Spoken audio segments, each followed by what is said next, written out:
নিটৰ পৰীক্ষা এবাৰ কেৱল চৰকাৰী প্ৰতিষ্ঠানতহে অনুষ্ঠিত হ'ব।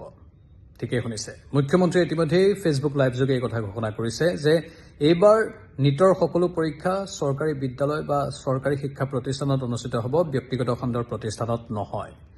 ইয়াৰ পূৰ্বে এটা বিতৰ্কৰ সূত্ৰপাত হৈছিল। মুখ্যমন্ত্ৰীগৰাকীয়ে নিজেই সদৰি কৰিছিল যে নিটত উত্তীৰ্ণ একাংশ মেডিকেলৰ শিক্ষাৰ্থীৰ পাৰদৰ্শিতাক লৈ প্ৰবক্তাসকলে অভিযোগ উত্থাপন কৰিছিল।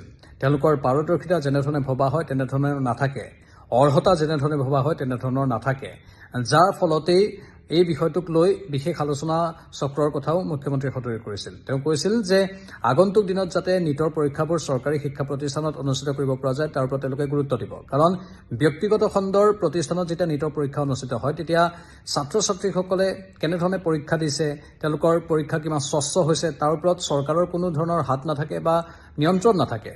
কিন্তু এতিয়া চৰকাৰী শিক্ষা প্ৰতিষ্ঠানত নিটৰ পৰীক্ষাবোৰ অনুষ্ঠিত হ'লে চৰকাৰৰ নিয়ন্ত্ৰণ থাকিব আৰু স্বচ্ছভাৱে এই পৰীক্ষা অনুষ্ঠিত হ'ব পাৰিব বুলি মুখ্যমন্ত্ৰীগৰাকীয়ে আশা প্ৰকাশ কৰিছে। 5 মে'ত মেডিকেলৰ নামভৰ্তিৰ পৰীক্ষা আৰু 5 মে'ৰ এই পৰীক্ষা কেৱল এইবাৰ চৰকাৰী শিক্ষা প্ৰতিষ্ঠানতহে অনুষ্ঠিত হ'ব। আৰু সেই 5 মে'ৰ পৰীক্ষাৰ্থীসকলে, যিসকল নিটৰ পৰীক্ষাৰ্থী 5 মে'ৰ বাবে যিসকলে সাজু হৈ আছে, তেওঁলোকেও এইবাৰ চৰকাৰী শিক্ষা প্ৰতিষ্ঠানত পৰীক্ষা দিবলৈ সাজু হৈ থাকক।